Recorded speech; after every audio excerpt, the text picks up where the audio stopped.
ba Ingabire n'abandi bandi. Ingabire suye ariko twarekuye bari twagiriye imbabazi akava mu gufungwa, yari afunzwe n'uba bakirimo, ariko hasohokeye niyo neza yitura abanyarwanda. Buriya nta amaherezo. Bigaragara ko abanyarwanda bamaze guhamagarirwa kujya mu bigo by'imari mu kwizigama, ariko hashize igihe Minisiteri y'Ubucuruzi n'Inganda ndetse na Minisiteri y'Imari bavuga ko hari uburyo abantu babaga muri banki populaire bafitemo imigabane iza kugurishwa ikigo cy'imari aho kugira ngo ikomeze iby'abaturage, imigabane yabo ntibayihabwa, imyaka irenga 2 babaza iki kibazo batarabona igisubizo. Bifuzaga niba hari icyo mushobora kubafasha bakabona imigabane yabo cyangwa bakajya muri iyo banki y'ubucuruzi bagurishirijwe. Murakoze nyakubahwa. Yes, icyo nagusezeranya cyo 15th July. We have simultaneous interpretation, Channel 1 English, Channel 2 French.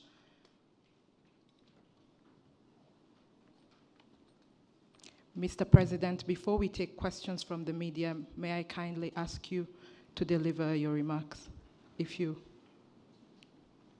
prefer.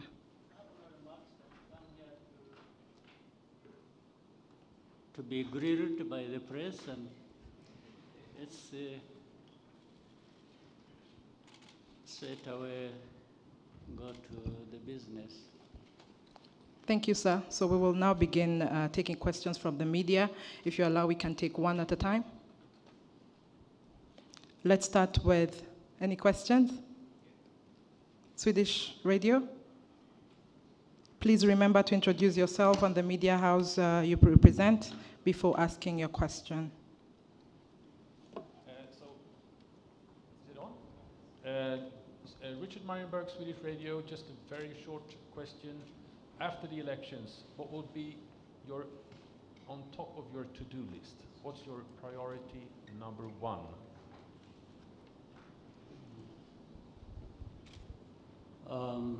The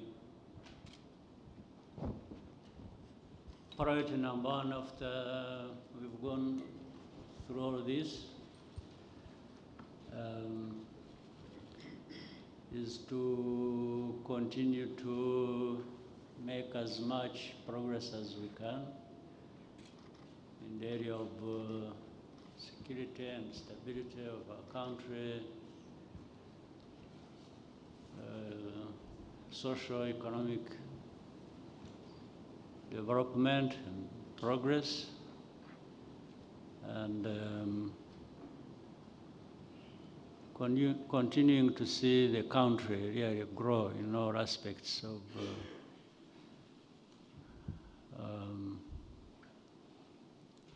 development. So it's just the same path we have been on, rebuilding our country, growing it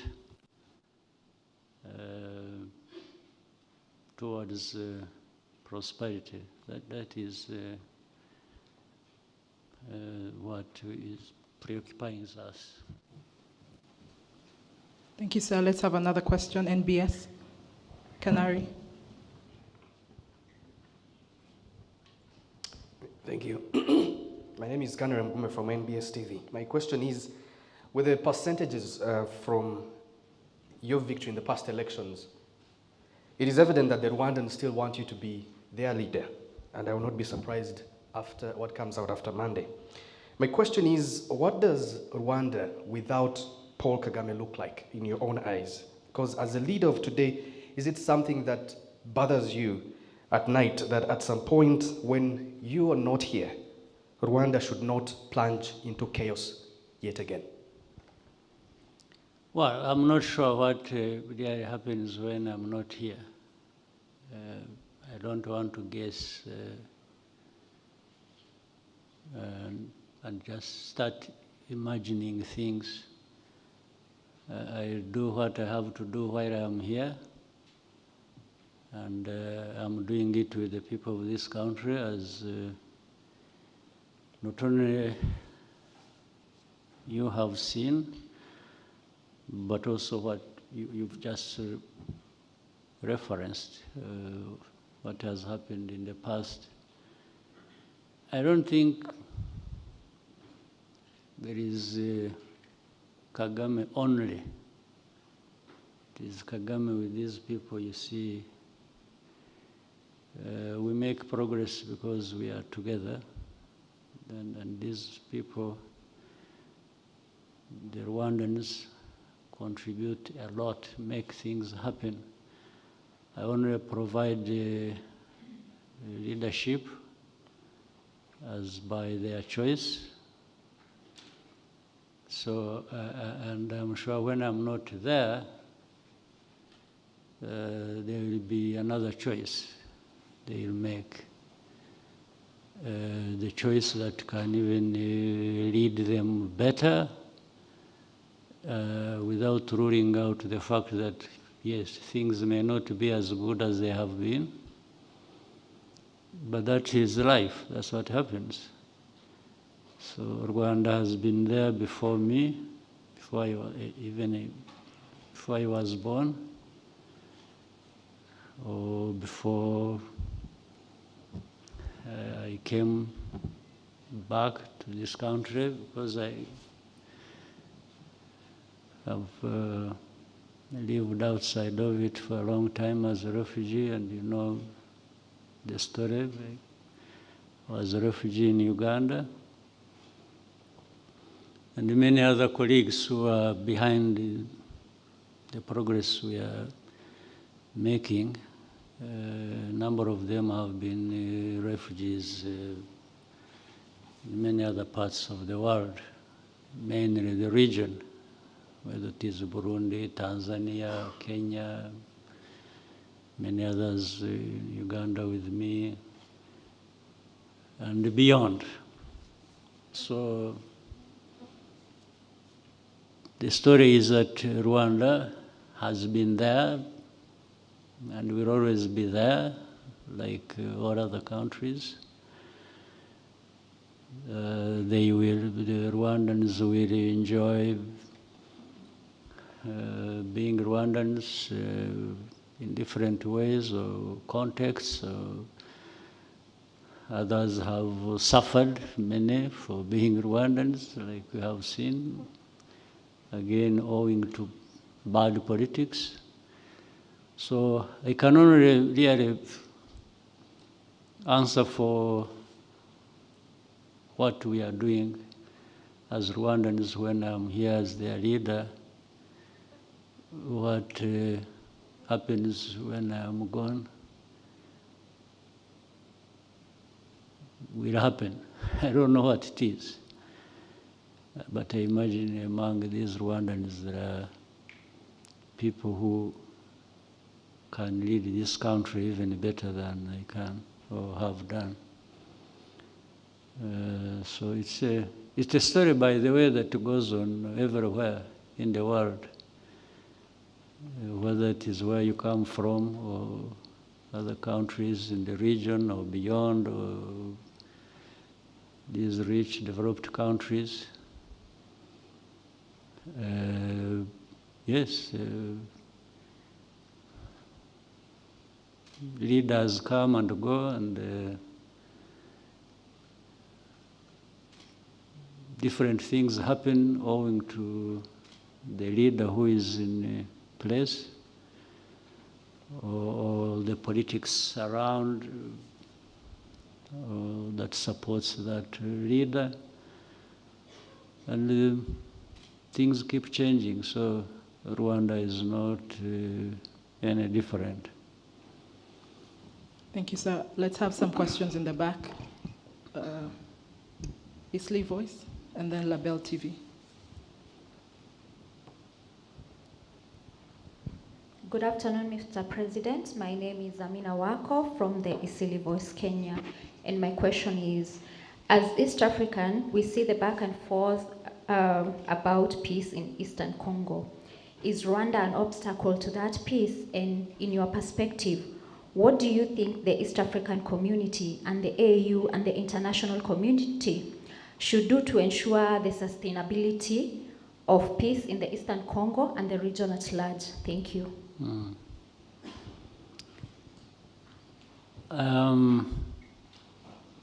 This subject, matter of Eastern Congo, peace and stability for Rwanda, for the region, and for Congo and beyond, has been an issue for a long time. I even don't know how to explain it so that a week or two or a month from now, you don't ask me the same question. Because I've been asked this question like 100 times. I've tried to explain, I've given context, I've given the history and why this problem exists.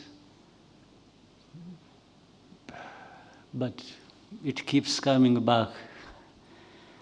And by the way, again, if you are talking about the current problem in Eastern Congo, one, you may not wish to detach it from, I want to repeat that Eastern Congo is Congo. It's not another country on its own. So when you're talking about Eastern Congo problems, you're talking about Congo's problems. And people always miss that. I don't know why. But the history of it, I try to be brief.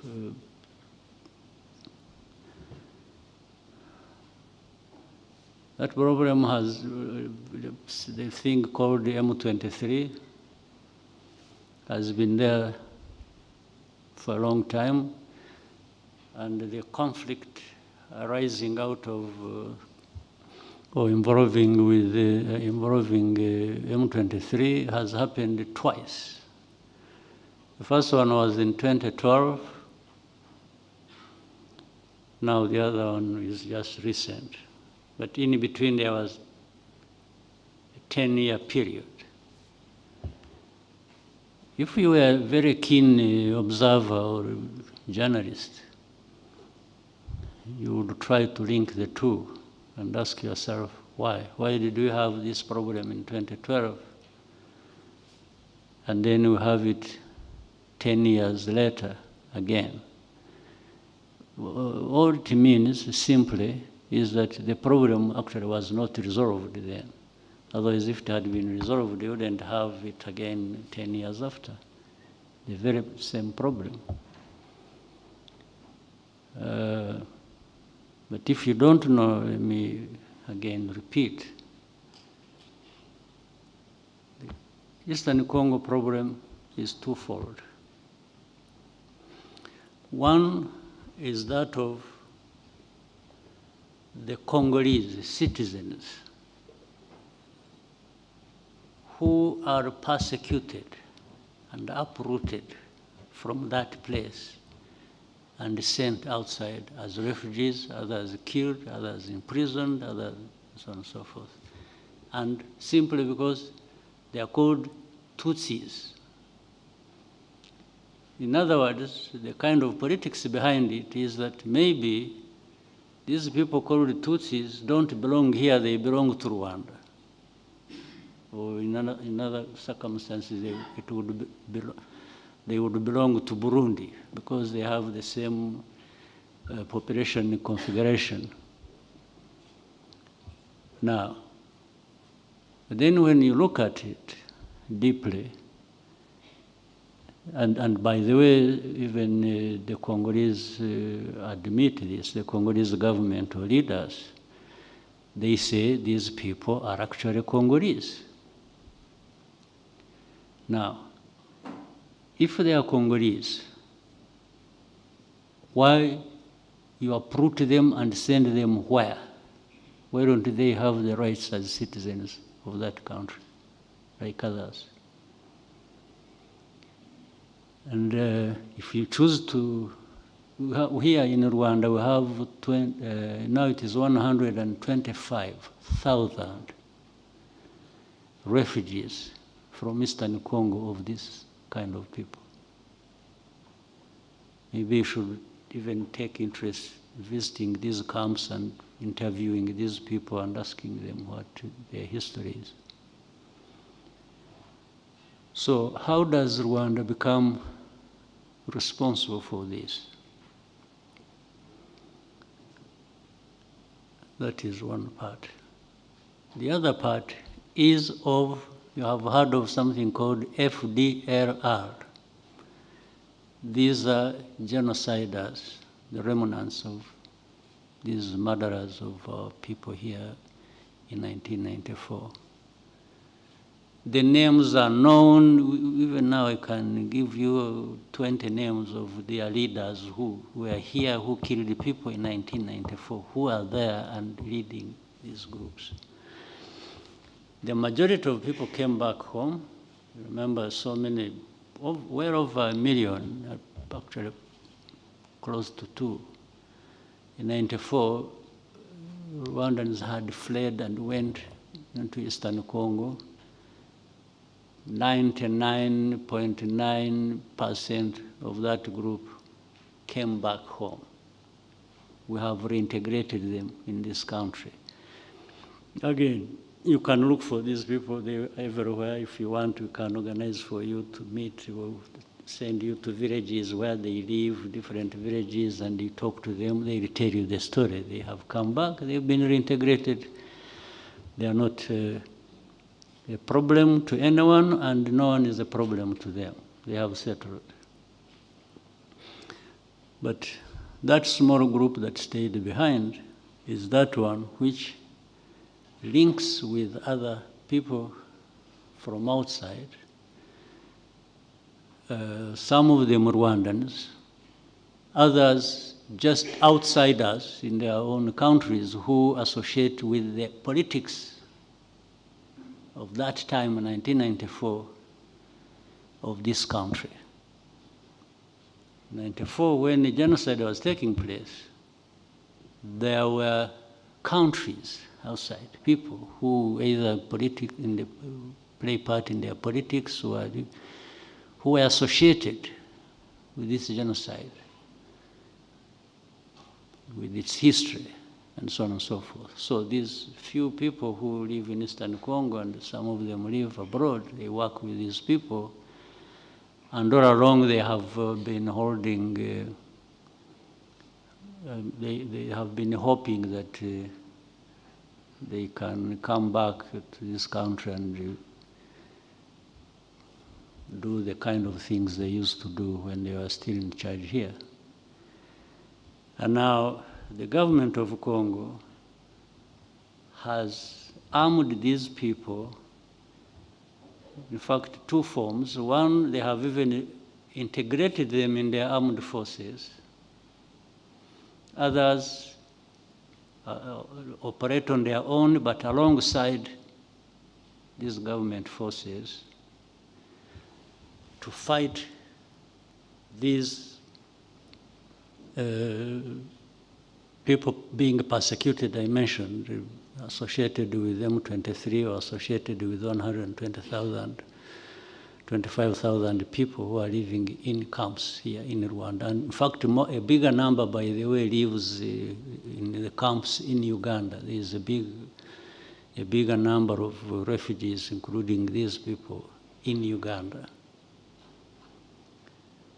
So you have seen in the media everywhere. This is why I'm saying, I really thought you people in the media are more intelligent than this, but you keep disappointing. It is simple. If you investigate a case to know the facts, but I think what happens is that you may even be having the facts, but you want to use them to suit your thinking or I don't know where you come from. If you are so much in love with FDLR, then you always distort things because you want FDLR to be seen in a good light. If you don't like Rwanda, that's a very common thing. Then you put things the way that we put Rwanda in a bad light. But that's a different issue. We are used to that. So I take time a bit, if you will, to elaborate on this. So the whole story, the narrative has been created now. Is, you see, Rwanda is involved in Congo. Even there are experts, I'm sure you have seen this group of experts report. I don't know what expertise they have, but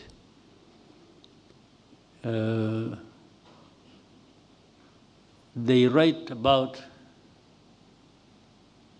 Rwanda's forces, RDF, in eastern DRC. Then they are very silent on government of Congo associating with FDLR and creating it and arming it and growing it to be a bigger force. They are very silent on that. That is how far their expertise go. And so the narrative is formed to make it sound like Eastern Congo's problem is actually created by Rwanda. But from these facts I'm telling you, that can be cross-checked as to their veracity, will show you a different story. And again, the narrative has been about turning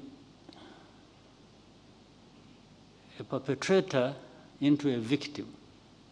And this goes very well and relates to the genocide story and the story of Rwanda. And it is not just in the region, it goes way beyond. You saw, I was talking about the journalists a while ago. You have seen a consortium of journalists putting themselves together from across the world, or to just put Rwanda in a certain light where the Rwanda is always the bad guy everywhere, for itself, for the region, for the continent, and so the game goes on and on and on. So that just doesn't happen by accident. It happens by design. And that relates very well with the story of Eastern Congo, which I'm explaining to you. In fact, in the same room some time back, another journalist was asking me, why are you helping M23 and so on and so forth? Because of the contempt I had for this kind of, and I still have, for this kind of narrative.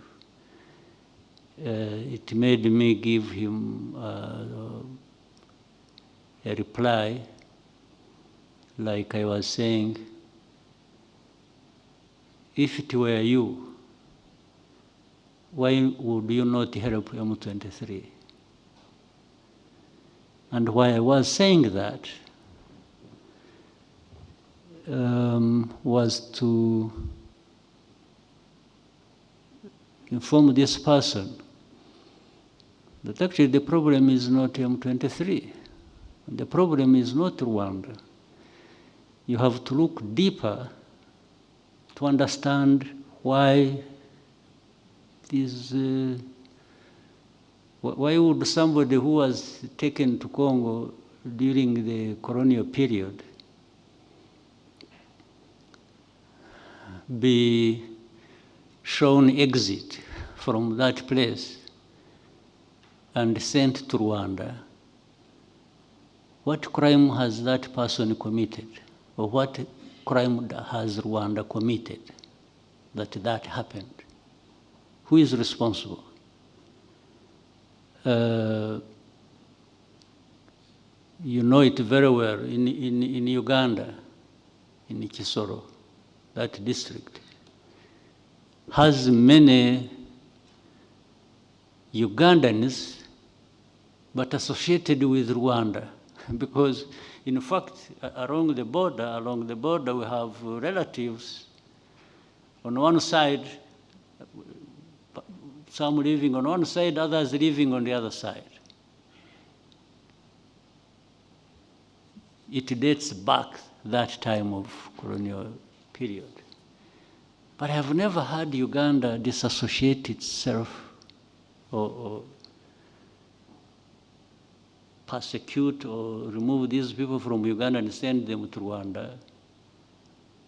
Neither would we be saying, you know, you have relatives across, why don't you find them there and go and live with them and leave this place? So why does it happen in Eastern Congo? And why do people get confused about it? To the point they keep asking questions relating to it. So the issue can't be that Rwanda has forces in Eastern Congo. No, the issue must be, ask yourself, why? If that is true, why?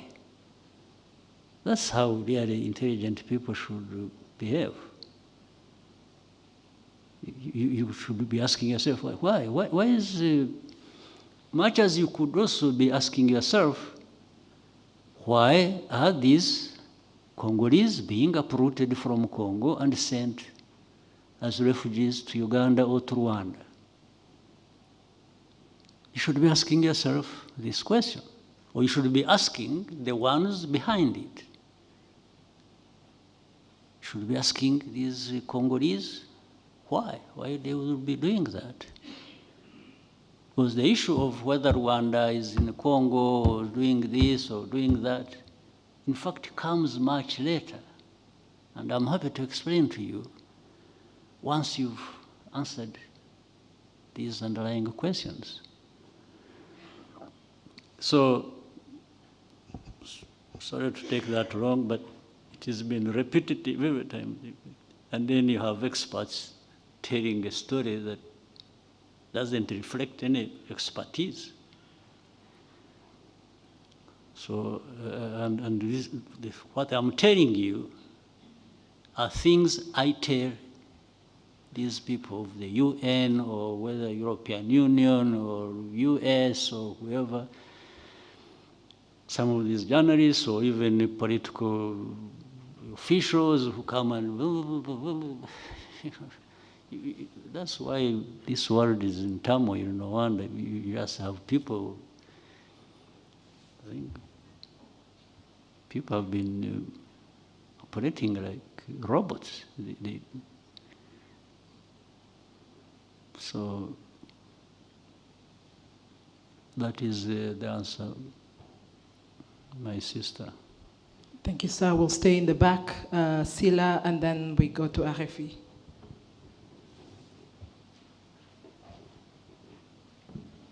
Alors bonjour, je suis Panda Silla de Label TV Sénégal.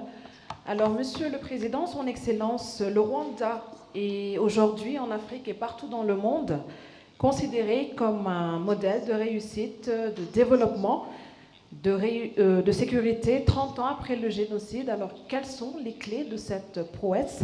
Et ma deuxième question, la Constitution du Rwanda de 2015 vous autorise à rester au pouvoir jusqu'en 2034. Comptez-vous rester au pouvoir jusqu'à cette date d'échéance? Je vous remercie.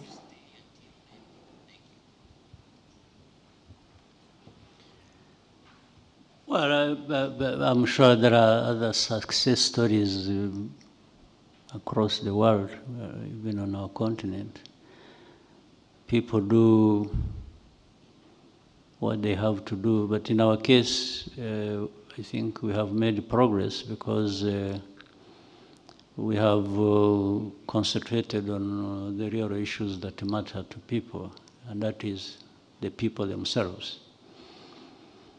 We have concentrated on what matters to them, what improves their lives, and we have deployed every penny of our limited resources to just do that, whether it is in the area of education, health, infrastructure, agriculture, for their food self-sufficiency, and many things we have. And I'm saying deployed every penny by also meaning that we make sure that every penny that we have goes in the right place.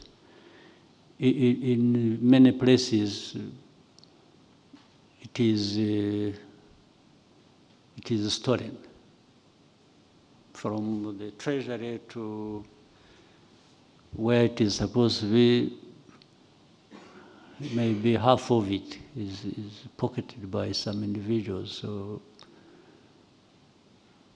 gets lost through some other means. So we make sure we fight that alongside everything else we are doing. So this, and we are committed to doing it, and we are not apologetic about doing it, to make sure that we hold ourselves accountable and we hold each other accountable, and that's important. I think for us, the progress we make, even with our limited resources, is because we make sure that every part of that goes to where it was planned to go. So that really is the issue.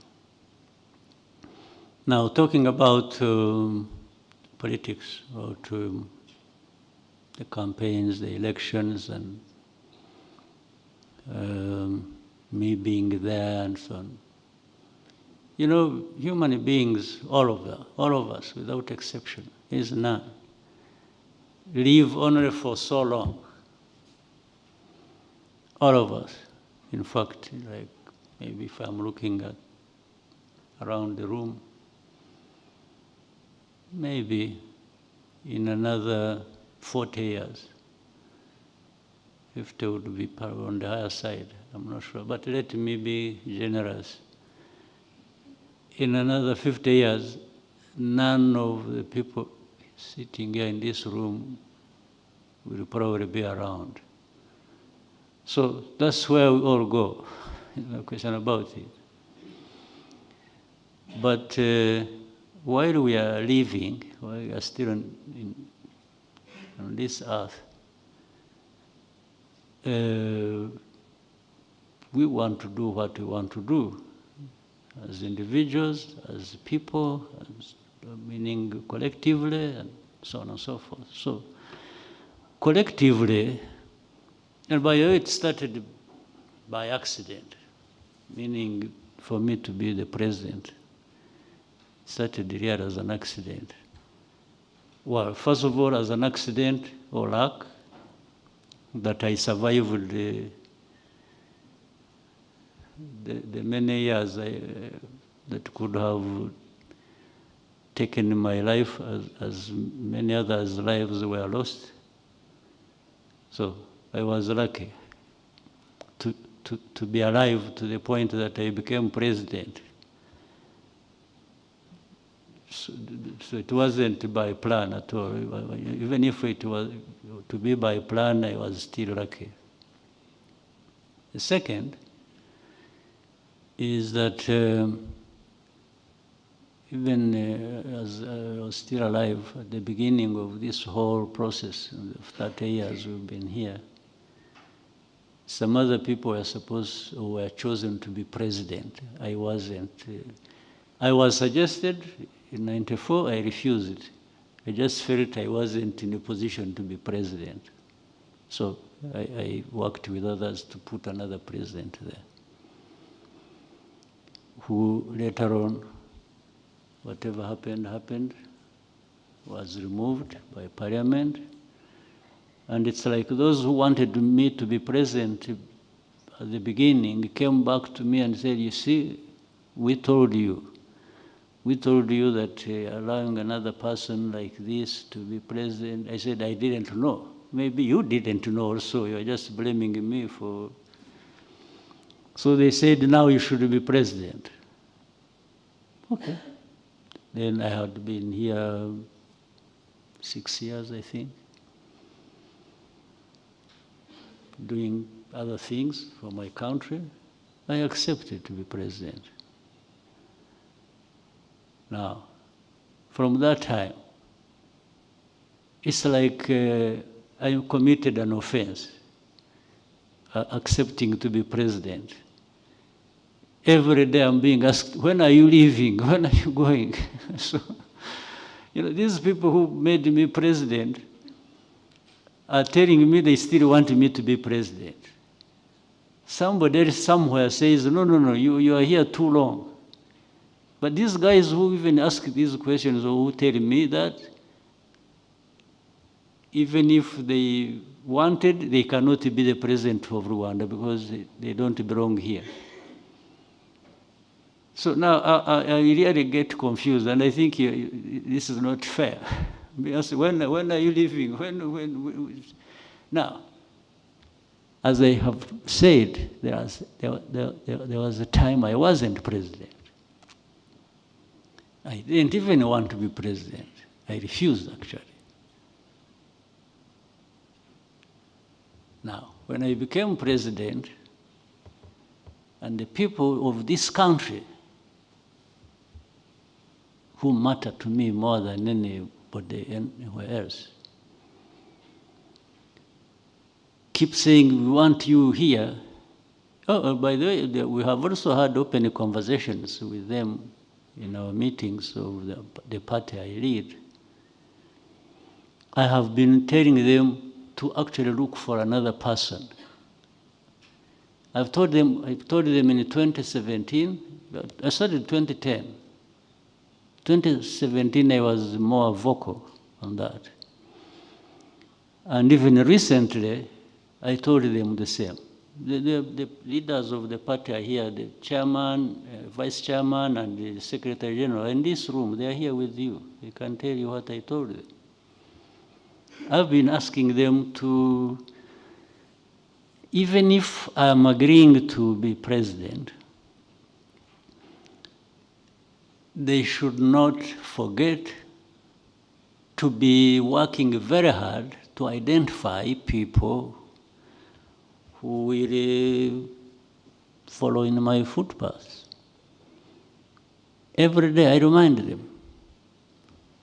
Now, but I think for them they're operating like, as long as he has some breath in him, let's squeeze every bit of it.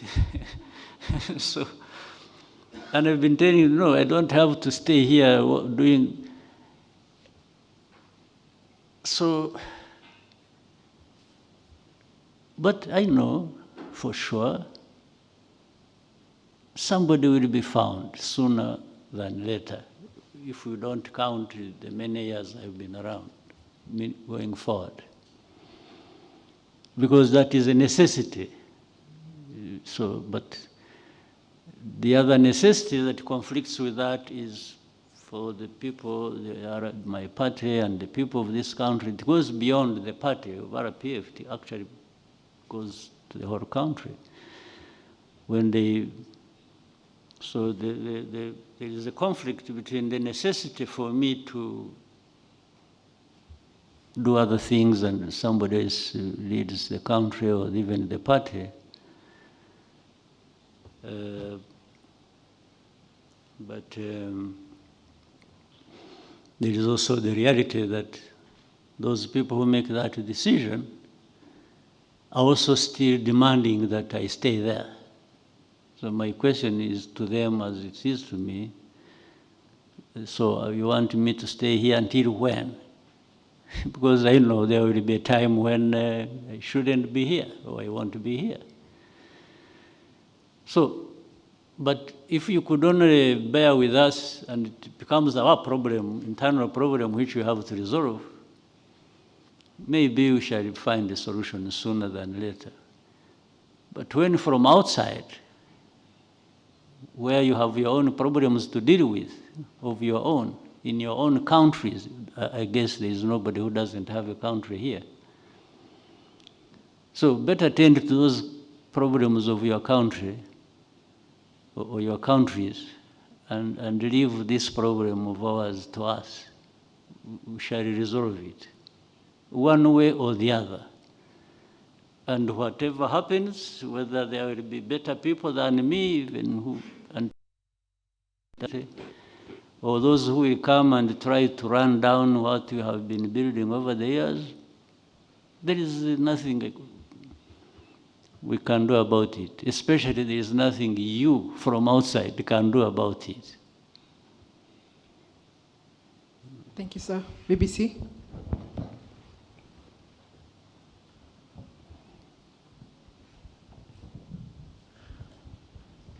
Murakoze nyakubahwa Perezida wa Repubulika. Nitwa Cyuzuzo, ndi umunyamakuru wa BBC. BBC? BBC. Hariya muvuga Ikinyarwanda. Yego. Okay. Mu 2018 inteko ishinga amategeko yatoye itegeko rishyiraho umushahara fatizo mu gufasha abakozi bo hasi cyane, ariko iteka rya minisitiri ryagombaga gushyiraho uwo mushahara fatizo ntabwo rigeze risohoka kugeza ubu ngubu. Nifuza kubaza niba hari impamvu zatumye ridasohoka kandi niba hari icyo muzabikoraho muri manda yanyu itaha. Murakoze. I can nabisubiza mu buryo nubwo ntabizi neza ibyo ari byo by'imishahara fatizo byashyizweho n'itegeko ariko ntisohoke cyangwa ntitangwe. Ntabwo nakubwira ko ntabizi. Birantangaje kuba ari mbibazwa na BBC, abantu hano mu gihugu bifataho ntawe urabimbaza kandi bafite uburyo bwo kubibaza, ariko icyo nagusezeranya byo ni ukubisuzuma kureba uko binateye n'impamvu. Mbere hose bajya gushyiraho iryo tegeko barishyizeho ngo rikore nyine, niba hari ikitarashobotse cyangwa se baribeshye mu ngengo y'imari basanze nta bushobozi bifite, ariko ibyo nabyo byagomba kuba byarizwe mbere yo gushyiraho iryo tegeko ribwira abantu kuzamura imishahara cyangwa iki. Ariko icyo kibazo cyo numva turaza gushaka uburyo bwo kugisubiza ndetse tuzabishyira hanze nawe bikugeraho. Thank you, sir. We can take 2 last questions. Sunday Live. Let's see how we can go for as long as we can. Okay. At least you are not complaining about taking long on answering questions. I You can only complain about my being in power for long, but I allow you to ask for as long as we can be here. Sunday Live. My name is Mahlangu Isaac from Sunday Times in South Africa. Now that you seek a second mandate, what do you think are the aspirations of the Rwandan people as you want them to grant you another mandate on Monday? What do they want to see in the next 5 years? I hope I will not be misunderstood. I actually haven't been seeking any mandate. The RPF and these Rwandans have been asking me to stand for another mandate. At a personal level, I would comfortably go home and rest. It really takes a toll on me to handle these Rwandan problems. But while I have been there, and I am there now, and I may be there for a few more years,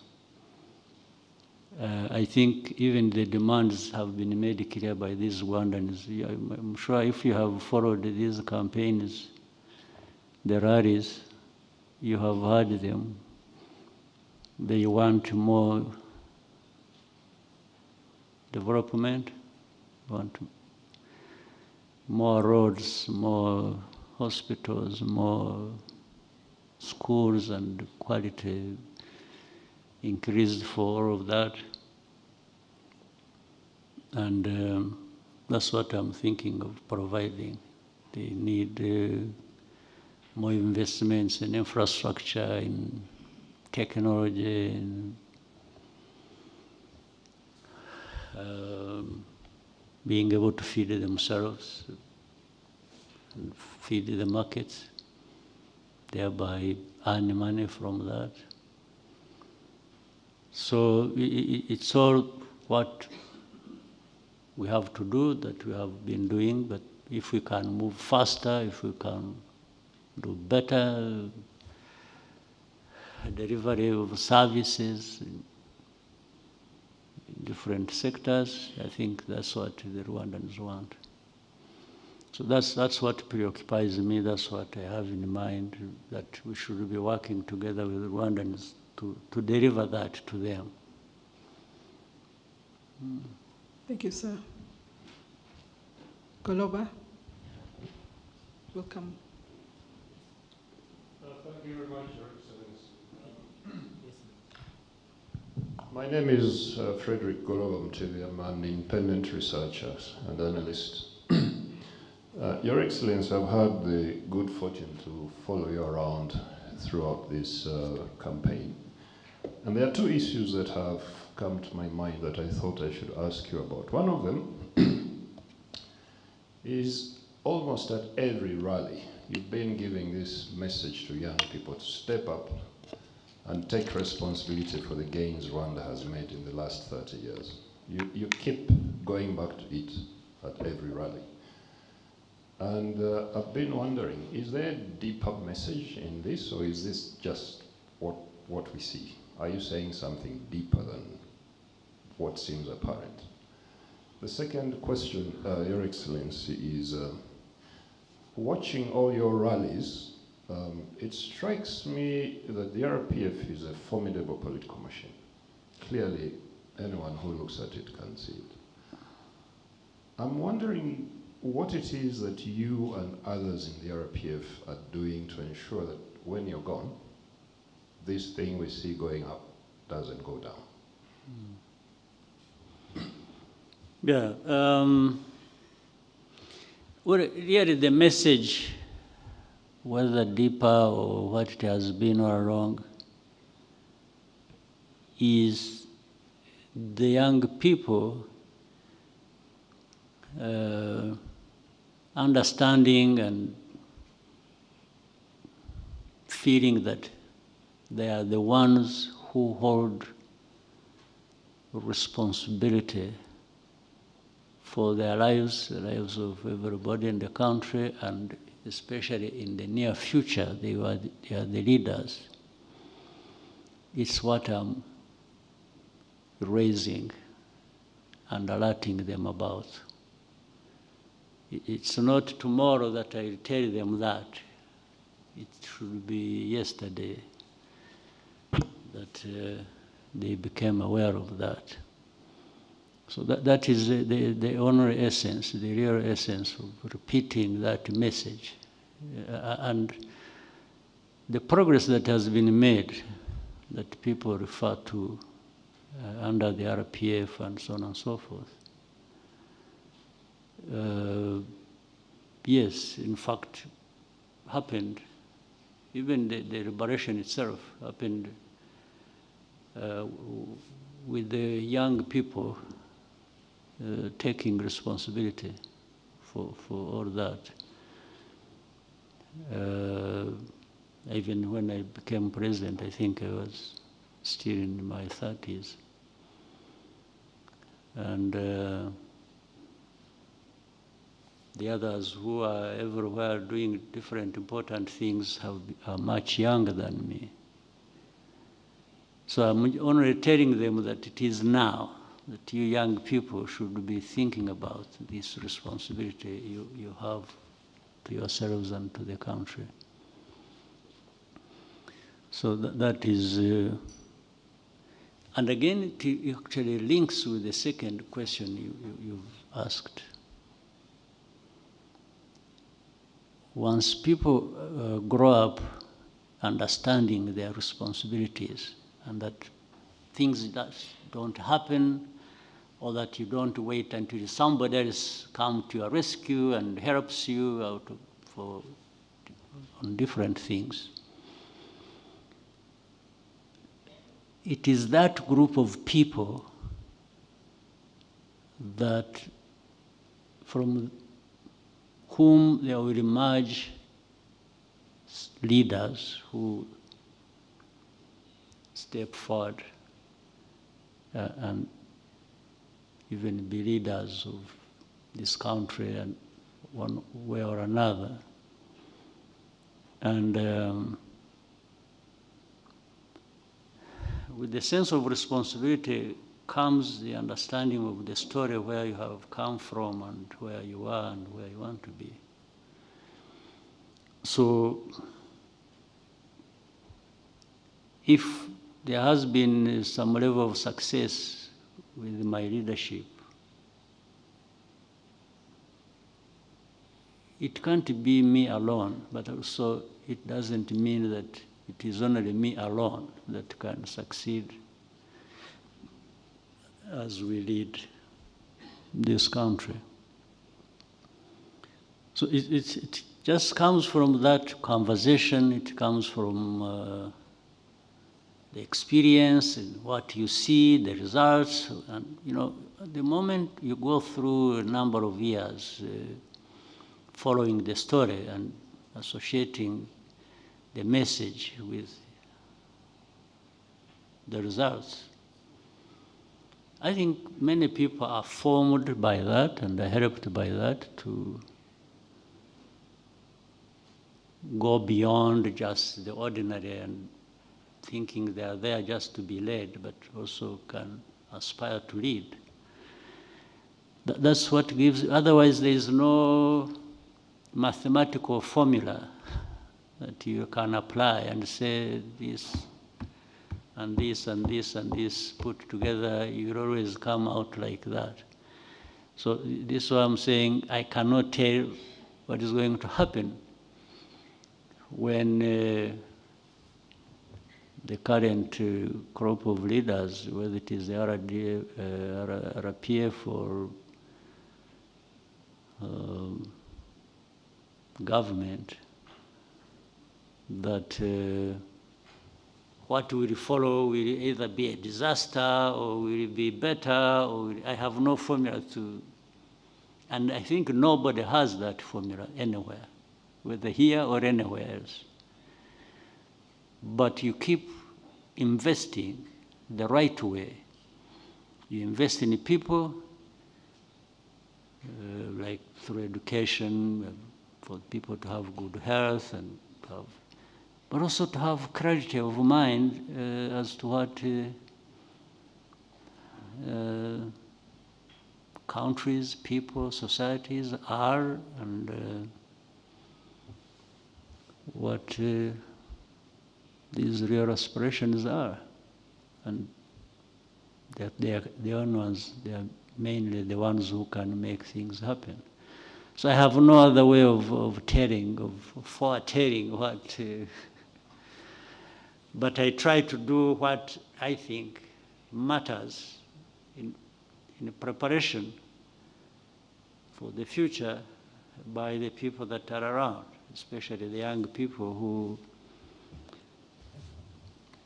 and what I see encourages me now, when throughout the campaigns and campaign rallies, I think you can see people and feel assured that they are there for a purpose, they know what they are doing, maybe, and they will do it when that time comes.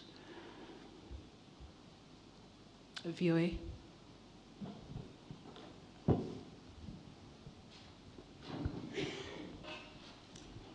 Hello, Mr. President. My name is Mariama Diallo. I'm the Nairobi Bureau Chief for VOA. So a lot of my questions have been asked, but I do want to follow up on that, you know, the post-KAGAME era. You just talked about leaders come and go, but good leaders also plan. So you talk about your party haven't been able to find somebody. But my question to you is, would you be participating in grooming that next person who's going to be here to continue the work that you've done? My second question has to do with what just happened in Kenya with President Ruto. You were just there recently participating in the African Development Bank meeting. So I'm just curious to know, have you spoken to President Ruto about the recent event that has happened in his country? Given that the issue that he's dealing with has to do with Gen Zs, the youth, and their preoccupation. And I think that's not an issue just to Kenya. It's, are you worried about something like that could have repercussions in the region? I just covered elections in Senegal, and those young people had the same issues that the Kenyan youth has, which is the high cost of living, basically jobs. So just wondering for you what you think about the events that have happened in Kenya, and are you worried that it could spread in the region? Thank you.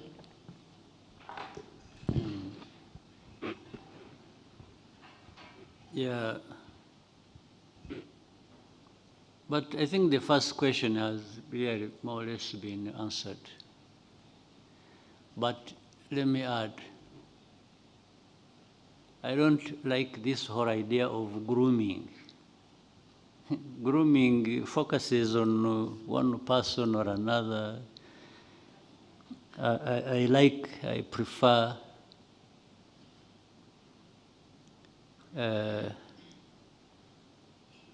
doing it generally. Like when I talked about encouraging young people, and government making investments in their future, like education, like business, their health, their blah, blah, blah, blah, and so on and so forth. And then that part of politics always being there, reminding them, hey, you guys wake up. This is your responsibility. You know, you can't just be there. So from among them, one or two, or whatever number you want, among these people, there will always be somebody to play that role. You would be grooming somebody, a specific person for. This is why I told the party last time, recently, that, in fact, I told them openly, it's like maybe you were even listening to me, but the question was answered then. I told them, I said, I'm not going to name anybody for you to lead you. You be the ones to look for somebody to lead you from among us. These people sitting here, we were about 3,000 in this, some other place where there is a big conference hall. And I was telling everybody, I said, I'm not going to anoint somebody for you. You be the ones, you keep looking around and appreciating people and doing that, and from that bunch of people, you should have a leader you want, but not the leader you point a finger at and say, this is going to be your leader. Actually, that is a recipe for maybe the disaster you keep referring to, after me, after me. I don't want to leave somebody and leave a disaster for the people after me. So if they choose a disaster, it will be their disaster they have chosen, not the one I have given them. I don't want to be associated with that. So there is, but once the politics, and then doing the things that matter to people, but once you interest people in politics and they become part of it, they always have somebody, fairly and maybe justifiably chosen from among them to to lead.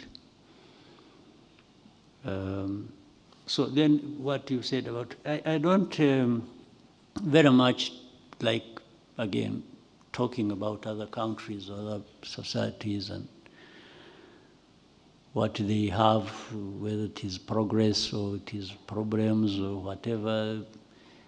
People will always emerge out of that and they address their own problems. So that Gen Z you're talking about should not always be associated with being part of the problem, you know, where things explode and no. Actually, they should be part of preventing that by. But of course, I fully understand what that means. It all comes down to politics.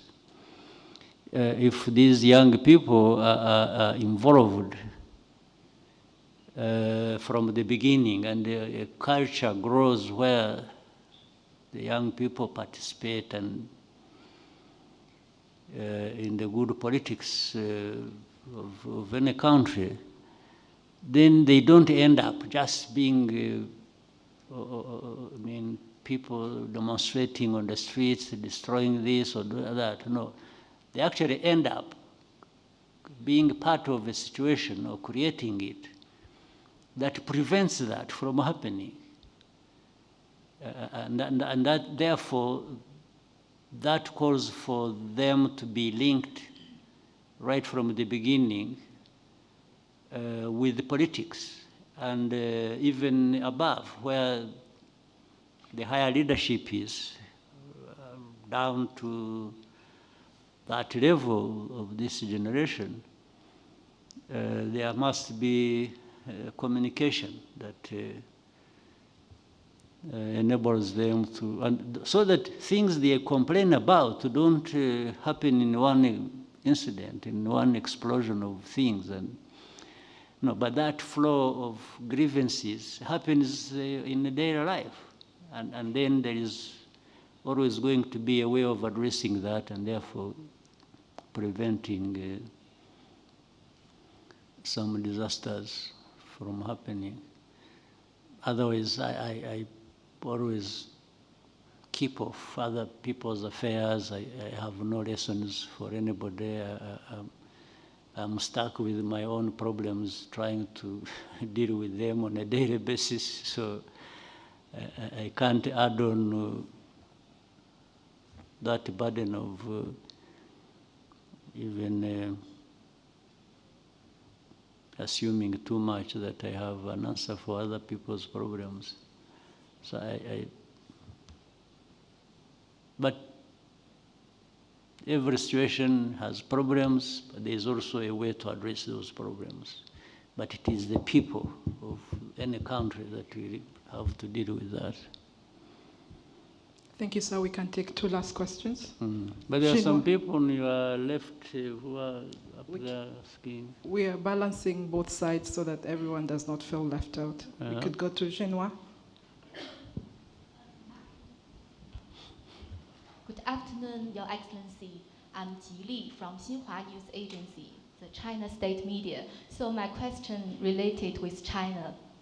Since Rwanda and China established diplomatic relations, the bilateral relationship has been remarkable development, with cooperation deepening in various fields. So how do you evaluate the achievements of the bilateral relationship over the past 50 years? And in which areas do you expect further cooperation between the two countries in the future? Thank you. We have had a good relationship with China, and we want to keep it so. We have not had actually problems with China at all. That doesn't mean we agree on everything. Sometimes we disagree or we agree, but when you disagree and there is a channel of communication to each side, it's understanding or grievances, if it amounts to that, it always is a good relationship. And we have a good relationship with many other countries, whether in Asia or the West. And it is a principled relationship we always insist on.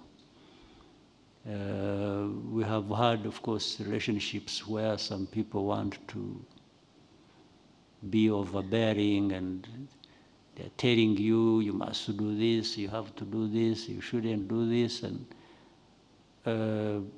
we have been in a very good position and have learned through experience.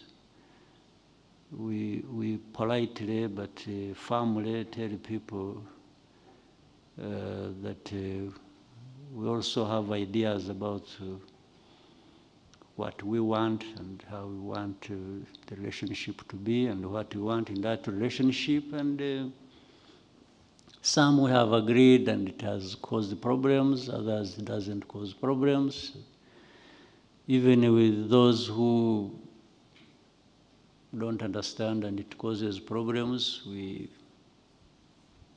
are happy to go along and even do the same next time. On this one, so far, we are firm about what our country wants, what we are doing, and we happily tell anybody who thinks they can come riding over us to tell them that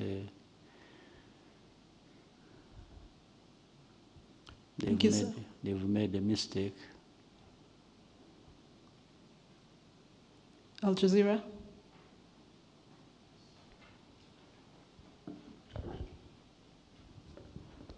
It's coming to you. Laith Mushtaq from Al Jazeera. Back to the same report you mentioned before, Your Excellency, about issued by United Nations, was covering two things, the mining and the military situation in east of Congo. And 4 days later, there is a statement from State Department of United States was focusing on the mining. In your point of view, Your Excellency, why both the report and the statement, they just overlook the political situation? Thank you. Well, that is really a question I can't answer, even 100. So why they would be talking about that and not about themselves, I don't even understand. So that one, how can I answer that? Then you have a group of experts, you said, talking about what? Mining and military situation. Military situation, the way they talk about it, they talk about maybe 15% of the problem. Even then, they don't put facts or evidence to it. This is why I think I explained it. If you are talking about RDF, Rwandan Defense Forces, and M23, and you are silent, I think I answered that, and you are silent about FDLR, and you are silent about the government of Congo expelling its own people from the country to go somewhere else, using these genociders who are here, who killed our people. How can I answer that honestly? I mean, you should be able to make that judgment yourself, or anybody here who sees that should be able to make the judgment. It's not up to me to answer that. I don't know how to answer it. I don't know how to answer that somebody is associated with the problem and is saying it the way they want people to see it or to understand it. I have no answer for that. I can't explain it. They should be the ones to explain it. In fact, I wish one day you could meet those people and ask them. I say, why you? Is it because this is not happening? Or is it because it is not there? That you are silent about it, that you are talking about something else, that either is less important or actually is not happening, or if it was happening, it is happening for that reason you are silent about. Then they are the ones who can explain it better than myself. But we have told all of them, maybe you have also seen how we have responded to some of it. But we have told them that by that they have only become part of the problem, and they are not anywhere near being part of the solution. But I thought we must be having or looking at finding ways to have a solution to that problem. But if you handle it like that, you are not finding a solution. Rather, you are adding to the problem or even complicating it even more. Thank you, sir. We'll take the last question now from RBA. Two more questions. If we could do quickly, we could have another two. Another two after RBA? Okay. Murakoze cyane, nitwa Jean Claude Mutuyezu, umunyamakuru wa RBA. Mu minsi mumaze mwiyamamaza mwakunze kugaruka ku mvugo ivuga yuko iyi politiki yo kwiyamamaza n'ubundi yihariye cyane ko FPR yagiye ifatanya n'indi mitwe ya politiki. Munagaruka cyane ku bijyanye n'ubudasa bw'Abanyarwanda. Ese ubu budasa twavuga ko buva kuki? Nanone twibaza ngo muri manda ikurikiyeho ni ibiki muteganyiriza Abanyarwanda bijyanye n'imvugo mukunze kugarukaho cyane y'ubudasa? Murakoze cyane. Ubudasa buturuka ku mateka. Ni amateka mbivuga buri munsi. Ni amateka biturukaho u Rwanda aho ruvuye, byarubayeho, hanyuma uko abantu babisohokamo. U Rwanda rw'amateka y'amacakubiri n'u Rwanda rushyira Abanyarwanda bose hamwe n'ibintu bitandukanye. Muri uko gushyira abantu bose hamwe rero bahera ku mateka mabi bakareba icyo u Rwanda rushyira abantu hamwe rukora kugira ngo Abanyarwanda bose bibone mu bikorwa no mu bibageraho. Ibyo ubwabyo bisobanura bwa budasa. Ni nayo mpamvu ndetse aho twagiye tujya kwiyamamaza hose abantu baza ari benshi, inshuro 10 zirenga n'ikibazo ari benshi bavuga, ubona bitabiriye iki kintu kimwe. Ugomba gutekereza nyine ukavuga uti aba bantu bagomba kuba bumva neza aho tuvuye, bumva neza aho dushaka kujya. Icyo batora rero ni iyo nzira ibaganisha aho bashaka kujya, kandi bose. Iyo bimeze bityo ibindi byose ni ubusa. Umuntu uhagarara ikantarange akavuga ati hari umuntu babujije kuvuga biki, hari ibihumbi magana ngahe byahoze biri aho bivuga, ibyo ni ugukora ubusa, uranabyihorera ugakomeza. So Abanyarwanda rero icyo bashaka barakizi bo, baracyerekana ari mu bikorwa. Ntabwo ari n'ibikorwa by'amatora gusa, ahubwo biriya bikorwa by'amajyambere bigenda bibaho bikorwa n'Abanyarwanda. Abanyarwanda bitabira buri kintu cyose. Iyo bahaye uburyo barabukoresha bakagera ku byo bifuza. Abo ngabo rero iyo bakubwiye icyo bashaka nicyo ukora, kuko ni ibyabo. So ntabwo numva rero mu manda yindi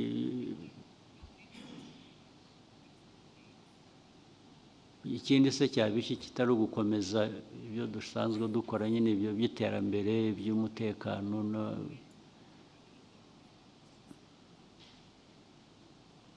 n'imiyoborere myiza. Demokarasi n'ikivuze, demokarasi bivuze imiyoborere myiza, guhitamo abantu bakagera ku cyo bashaka, nicyo tugerageza gushyira ku murongo.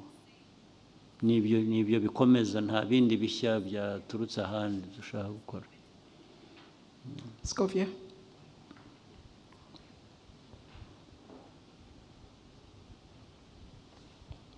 Murakoze nyakubahwa Perezida wa Repubulika, nitwa Scovia MUTESI, ndi umwanditsi w'ikinyamakuru Mama urwa Gasabo.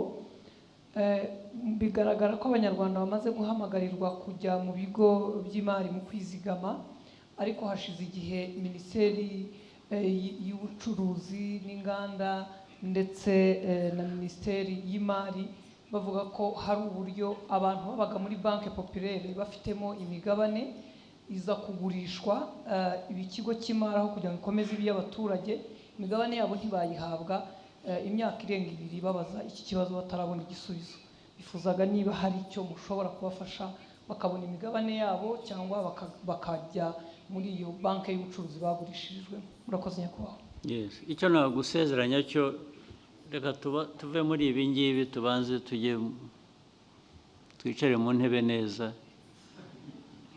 nibirangira byose byarangiye tugiye dusubiye muri leta, icyo tuzagiheraho. Ntabwo numva aho gikomerera kuba kitarangira, icyo rwose kizaba mu bya mbere bizakemurwa. Kabineti ya mbere nuyibona uzanyibutsa, uzanyoherereza SMS mbwira uti hari cya kibazo, tuzagiheraho mu byo tuzaheraho. Thank you, Your Excellency. We may conclude here. I would like to thank you for your time and wish you a successful voting day on Monday. Thank you. I hope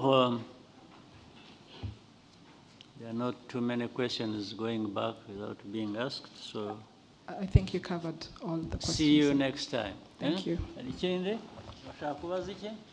Yes,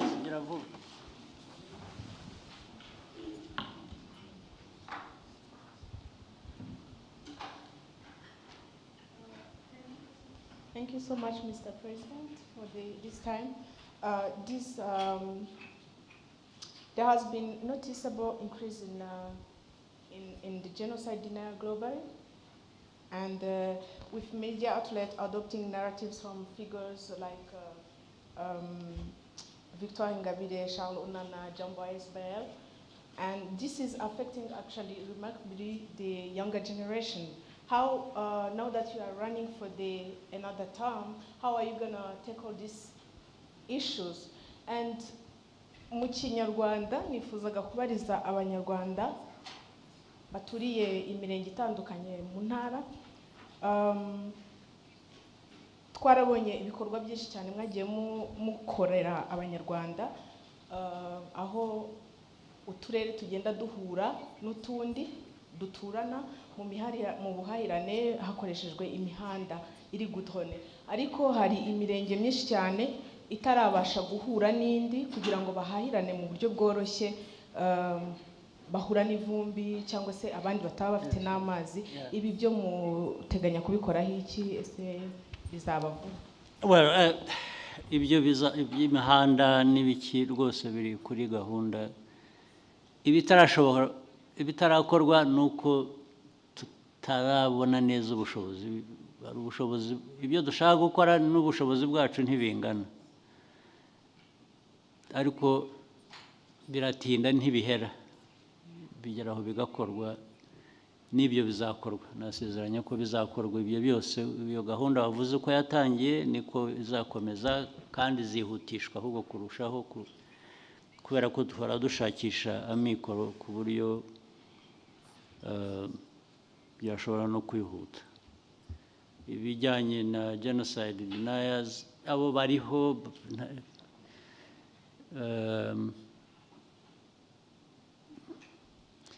ingaruka zabyo tujye tuzirwanya ku buryo bitagira uwo bihutaza, ndetse abatoya mujye mubyanga mubishyira hanze. Ibyo birahari bishyigikiwe n'abantu bamwe hanze n'iki birirwa basakuza, ariko nicyo nababwiraga, hari ubwo basakuza ngo baguteshe umurongo uve ku byo wakoraga ujye muri ibyo bitagira icyo, kandi bamwe baranashyigikiwe, bashyigikiwe n'ibihugu cyangwa imiryango cyangwa iki bifite ubushobozi, ariko icyo dufitiye ubushobozi twebwe ni uko ibyo ngibyo ntacyo byadukoraho hano na kimwe. Naho aba bandi ba Ingabire n'abandi bandi, Ingabire suye ariko twarekuye, twagiriye imbabazi akava mu gufungwa, yari afunzwe, n'ubu abakirimo, ariko hasohokeye niyo neza yitura abanyarwanda. Buriya nta amaherezo yo ntabwo azaba meza, uramwihorera akarwana n'ikimurimo kibi, kikaba aricyo kimugiraho ingaruka. N'abandi abo bose babonana, baba mu Bufaransa, baba hehe, birirwa basakuza, bariya mwebwe babatwaye iki? Muzabareke, niko bameze, muzabake bapfa urwo bapfuye, ntayo bakwiriye hari abo bakorana nabo nk'ibi twahoze tuvuga by'intambara zo muri Eastern Congo n'ibindi. Iki gihugu cya Congo kirabafasha, kibagira gite, ariko iyo bigeze aho uboneho tubijyamo, ariko muzi ko nabyo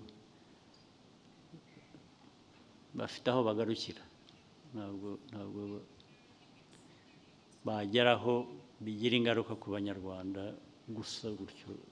Icyo gihe iyo byageze aho nyine ikibazo gishakirwa undi muti. Ntacyo nibwira cyahungabanya igihugu cyacu cyangwa abanyarwanda kuri abo ngabo bifuriza u Rwanda nabi cyangwa bavuga nabi, ntibikabatesha umwanya ngo bibaraze ijoro ry'ubusa. Mujye mubasubiza, ariko iyo bavuga ibitari byo mubasubize, ariko barenze umurongo bakagira ikindi bakora, ibyo byo ingaruka zabyo zirahari, ntacyo bashobora kugeraho. Thank you, Your Excellency. All right.